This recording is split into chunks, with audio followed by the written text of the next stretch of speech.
여러분, 섭리를 아십니까? 길을 가다가 이렇게 섭리를 아십니까? 라고 물으면서 여러분에게 접근하는 사람이 있으면 어떻게 반응하는 것이 좋을까요? 거기에 맞장구를 치고 이렇게 말을 좀 섞다가 보면 아마 으슥한 곳으로 끌려가서 거기서 강도를 당할지도 모릅니다. 또 이런 경우도 있겠지요. 이단에서 포교를 위해서 나온 사람들일 수 있습니다. 그들이 말하는 섭리는 그 주인이 자신들의 교주입니다. 그래서 역시 끌려가서 지금 가진 재물이 아니라 자기 전 재산을 강도당할지도 모릅니다. 재산뿐만 아니라 그 외의 모든 신변의 것들을 다 빼앗길지, 여러분의 영혼까지도 빼앗길지도 모릅니다. 그러면 여러분, 섭리라는 말씀은 그럼 우리가 배척해야 되는 말씀입니까? 섭리라는 말이 성경에 나와 있나요? 영어로는 providence라고 하는데 성경에 안 나와 있습니다. 그러면 하나님의 섭리는 저희가 믿을 수 없는 것입니까?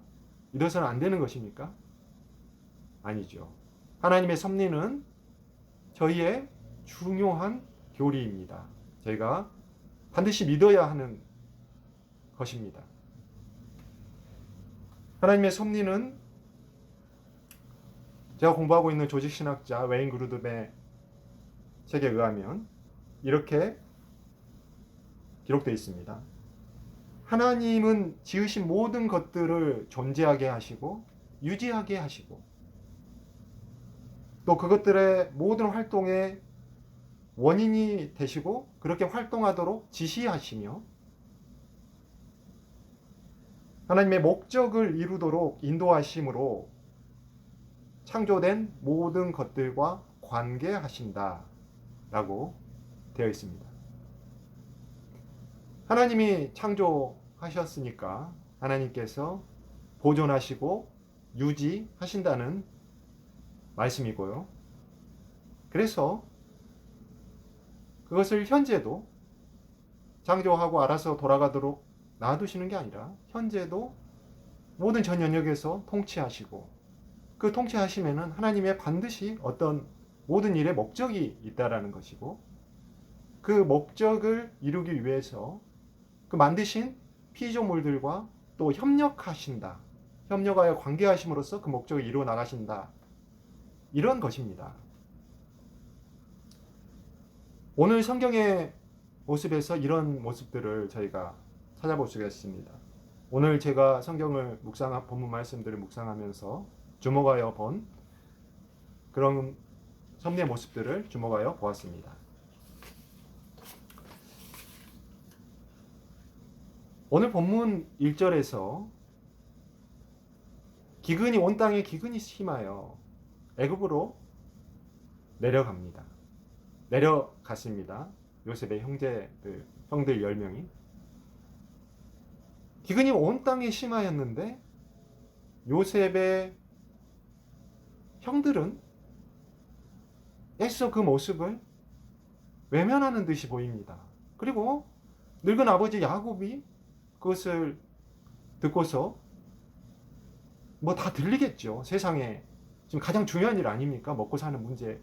지금 기근이 들었는데요. 그게 안 들릴 수가 없겠죠. 애굽에서 뭐 상인들이 왔다 갔다 왕래도 하고 그 야곱도 큰 일가를 이루고 있으니까 그 정보가 있을 것 아닙니까? 그런데 야곱만 기억하고 그 아들들은 왜 그 미적지근한 그 모습을 보이나요?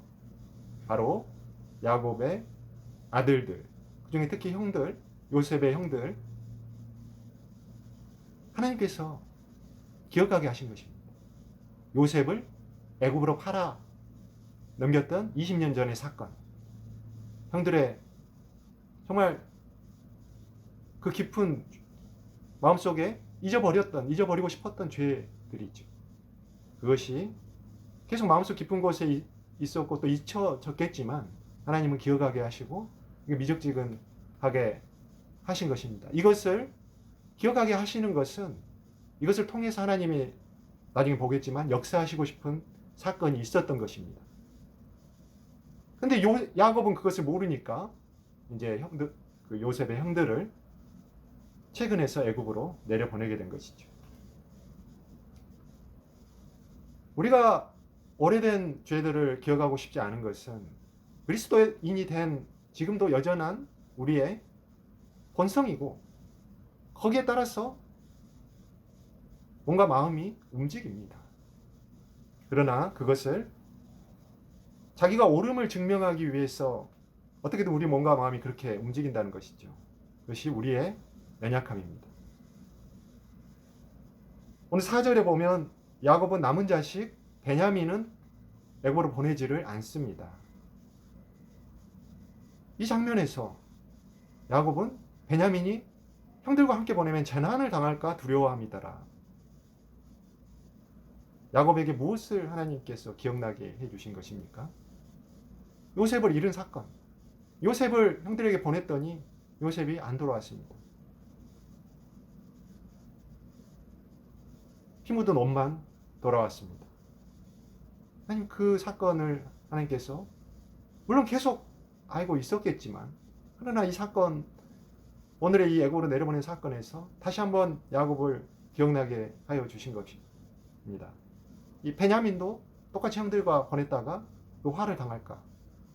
뭔가 이유는 알 수 없지만 이상하게 야곱의 느낌에 이게 안 좋은 그 느낌이 들었던 것이죠. 그래서 베냐민을 보내지 않고 요셉의 형들 10명만 애굽으로 내려 보내게 되신 것입니다. 이것도 나중에 살펴보겠지만은 거기에는 베냐민을 통한 특별한 그 유다의 희생, 그 섭리를 이루기 위한 하나님의 계획이십니다.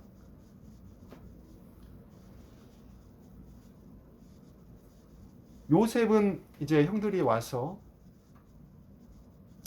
형들을 단번에 알아보지요. 20년이 지났지만 다 큰 형들 얼굴이 뭐 얼마나 거기서 거기 아니겠습니까? 요셉도 17세에 갔으니까 다 성장한 얼굴이었을 것이고 요셉의 형들도 요셉을 자세히 뜯어보았다면 알아챘을 것입니다. 그러나 요셉은 총리로서 많은 치장도 했을 것이고 또 화장도 했을지 모르고요. 무엇보다도 요셉의 형들이 요셉을 이렇게 쳐다보지 않고 엎드려 절하고 있는 그런 상태로만 묘사되고 있습니다. 얼굴이 자세히 볼 틈도 없고 마음 여유도 없고 또 그럴 상황도 아니었던 것이죠. 그게 못 알아봅니다. 요셉이 그 형들을 봤을 때 어떤 마음이 들었을까요? 가장 사람의 기본적인 감정은 인륜 아닙니까? 요셉은 에브라임과 므낫세 그 아들들 통해서 잊어버림의 축복을 받았습니다. 자기를 팔아넘긴 죽이려고 했고 그것들을 다 잊어버리게 만드셨던 것이죠. 용서하게 만드신 것입니다.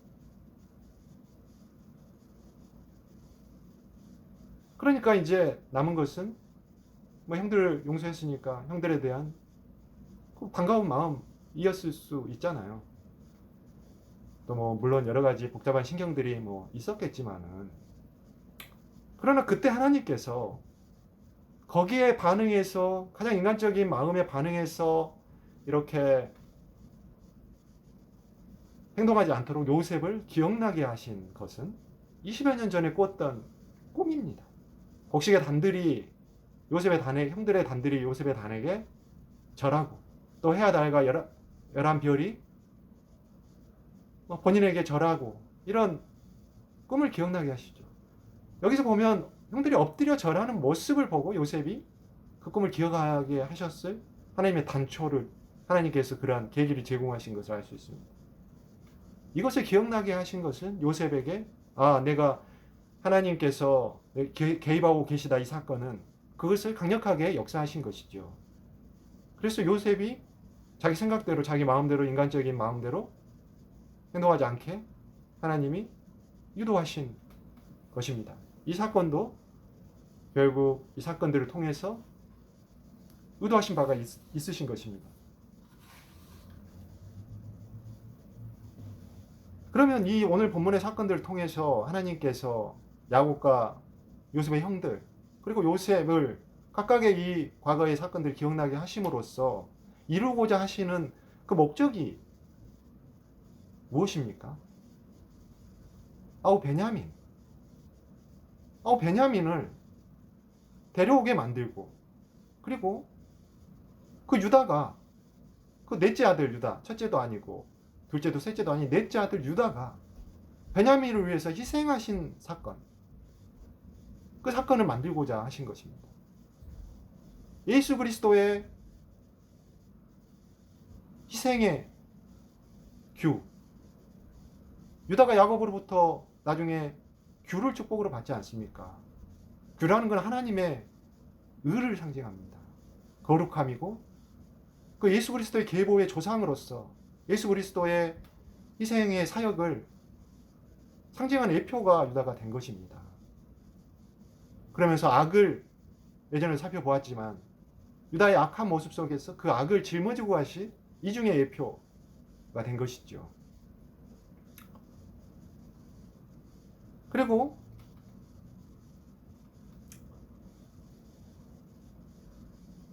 이 야곱의, 요셉의 형들, 이 10명이 애굽에 요셉을 팔아버렸던 그 사건을 기억하게 하신 것은 그들의 마음을 기억하게 하심으로써 마음에 부담을 주신 것이죠. 계속 애굽으로 내려가는 동안도 계속 찜찜했을 거 아닙니까? 야곱의 등 떠밀려서 내려가긴 하지만 우리 동생 요셉을 우리가 어렸을 때 그 시기와 질투심에 못 이겨서 요셉을 죽이려고도 했고, 그리고 죽을지 살지 모르는 그 종으로, 노예로 팔아버렸다라고 하는 그 마음의 부담이 잊어버리려고 애썼겠지만 다시 하나님께 생각하시게 하시면서 기억나게 하신 것이죠.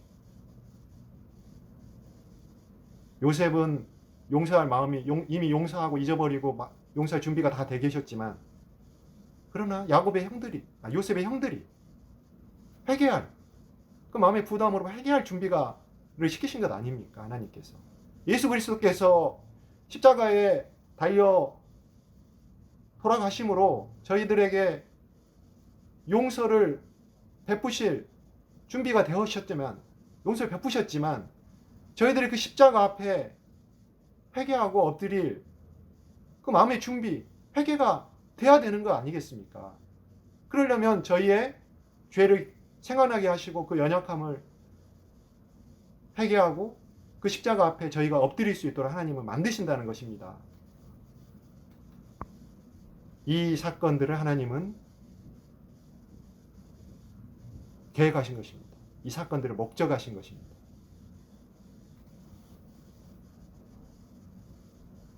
하나님께서는 우리를 기억하게 하시는 분이십니다. 뭘 기억하게 하시나요? 우리의 상처와 좌절감, 우리의 우울들, 이런 것들은 잊어버리게 하시죠. 새 사람으로, 옛사람은 벗어버리고 새 사람으로 거듭나게 하신 분. 옛것들, 우리의 그 마음의 쓴뿌리들, 이런 것들 잊어버리게 하시죠. 단번에도 하시지만 서서히 잊어버리게 시간이라는 약도 쓰십니다. 그러나 우리를 기억나게 하시는 하나님의 은혜가 있습니다. 바로 구원의 은혜인데, 구원의 은혜에 반드시 필요한 것은 기억나게 하시는 것입니다. 구원의 칭의와 성화 영화가 있죠. 칭의와 성화, 특히 칭의와 성화의 구원을 위해서 저희를 기억나게 하시는 것입니다. 무엇을 기억나게 하시죠? 우리의 죄, 우리의 죄성, 여전한 죄성, 그것을 하나님께서 기억나게 하시는 것입니다.